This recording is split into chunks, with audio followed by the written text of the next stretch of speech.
This is a map of the occupied West Bank and East Jerusalem, and these are Israeli settlements. But what exactly are settlements? Israeli settlements are civilian communities populated by Israeli citizens and established by Israel on lands it captured during the 1967 Six-Day War, specifically in the West Bank, East Jerusalem and Gaza.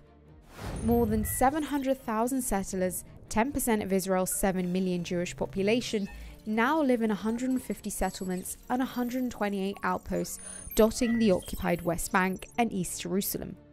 Some house tens of thousands of Israelis and have city status, whilst others are not authorized and resemble shanty outposts.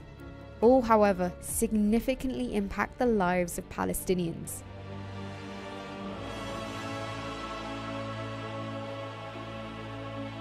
During the early Zionist movement in the late 1800s to the start of the 20th century, as anti-Semitism rose in Europe, so did the immigration of Eastern European Jews to Palestine, causing the Jewish population in historic Palestine to increase from around 24,000 in 1882 to 600,000 in 1948. These Jewish communities mainly lived in newly established agricultural settlements and kibbutzim. After the 1947 UN partition plan, which divided historic Palestine into Arab and Jewish states, and the subsequent declaration of the State of Israel in 1948, the Arab-Israeli War broke out. In the period just before and during the war, 750,000 Palestinians were violently displaced from their homes in what was being called the Nakba. During the war, some Jewish settlements like the Kfar Etzion, which was originally founded in 1927 and located in the West Bank, were also attacked and depopulated by Arab armies. After Israel occupied the West Bank following the 1967 war, Kfar Etzion was the first settlement to be re-established by the Israeli government. Despite it being illegal under the Fourth Geneva Convention, it now houses 1,300 people. Kfar Etzion's re-establishment in 1967 marked the beginning of this new wave of settlements. A year after the 1967 war, there were 6 Israeli settlements built in the Syrian Golan Heights.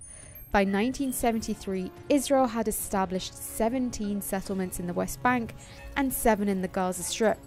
By 1977, some 11,000 Israelis were living in the West Bank, Gaza Strip, the Golan Heights and the Sinai Peninsula.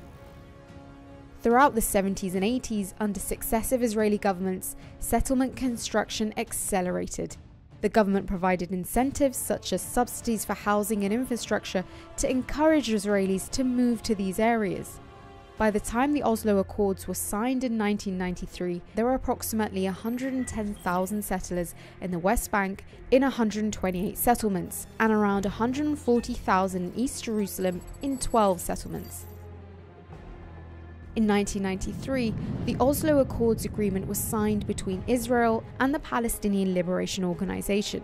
The occupied West Bank was divided into areas A, B and C, and Israel agreed to cease building new settlements in Palestinian territories. Despite this, settlement expansion continued. A year later, in 1994, the largest settlement, Modi'in Illit, was established in the occupied West Bank and accommodated 83,000 settlers, most of them ultra-Orthodox Jews. Modi'in Illit has its own mayor, schools and medical centres, and in 2018 it was given city status despite the outcry from NGOs. Since the Oslo Accords, there have been enclaves built independently by Israeli settlers, known as outposts. Outposts are not authorised by the government and are often composed of mobile homes like caravans. Others are more developed and have paved roads and synagogues.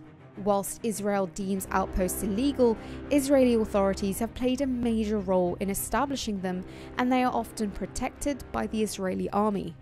We have not decided on building new settlements, but we continue to allow the growth of the existing communities, and that was our policy and that will remain our policy. We see the recent Israeli activities, settling activities and the bypass roads. We see it as a severe violation of the agreement. In 2012, 10 outposts were legalized by Prime Minister Benjamin Netanyahu. Some of the largest outposts accommodate some 400 people. Between October 2023 and January 2024, settlers in the occupied West Bank built at least 15 outposts and 18 roads. Since Oslo, illegal Israeli settlements cover 42% of the West Bank, and 35% of the land in East Jerusalem is occupied by settlements and related infrastructure.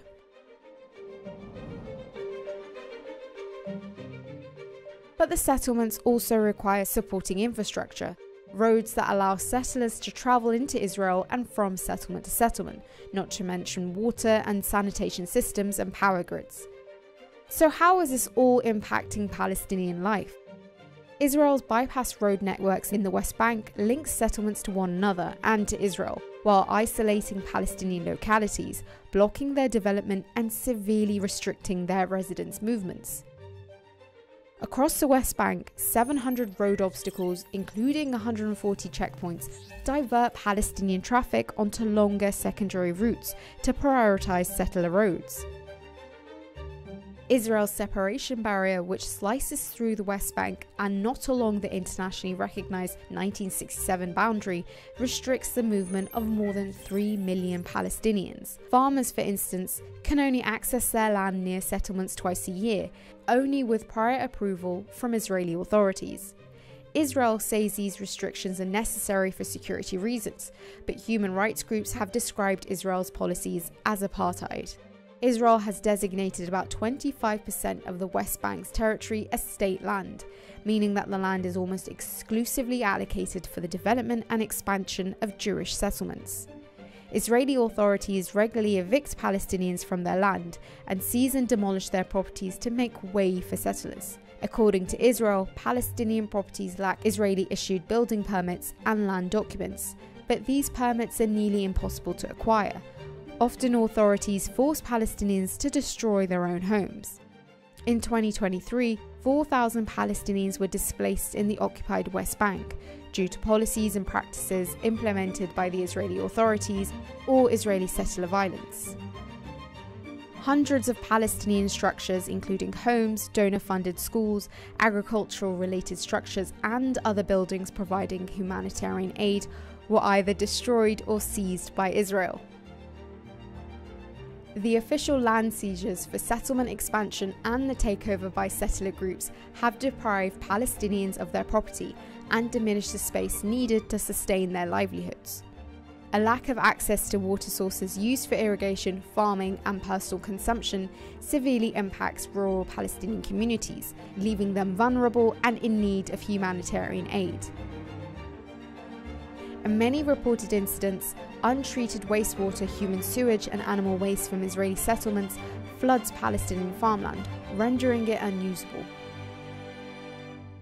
Since 1993, the settler population in the West Bank and East Jerusalem has grown from approximately 250,000 to nearly 700,000 in September 2023. This figure could reach 1 million by 2046. I'll show you some pictures now from East Jerusalem, which you may find shocking. As settlers increase, so do targeted attacks against Palestinians.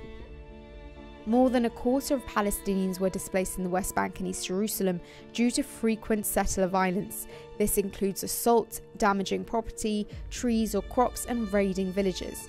The attacks often occur with the knowledge of Israeli soldiers, who protect the attackers and have increased over the years. The UN and other countries consider Israeli settlements illegal under international law, particularly the Fourth Geneva Convention, which prohibits an occupying power from transferring its civilian population into the territory it occupies. The United Nations has condemned the settlements through numerous resolutions. In 2016, a UN Security Council resolution stated the settlements have no legal validity. Israel disputes this interpretation, citing historical, biblical, and security reasons. The US also frequently backs its ally Israel by using its veto power at the UN to protect Israel from diplomatic censure. Activists and legal specialists have argued that settlements are a major obstacle to the peace process, fragmenting the occupied West Bank and causing profound hardship in Palestinian life. Despite the international pressure on Israel to cease building settlements, Israel's far-right government, sometimes in association with nationalist groups, continues to back settlement expansion.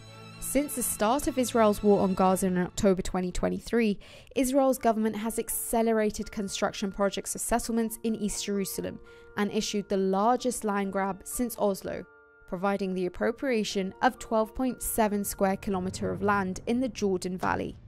As Israeli settlements grow and squeeze out Palestinian communities, culture and economy, any hope for a future Palestinian state continues to be stifled.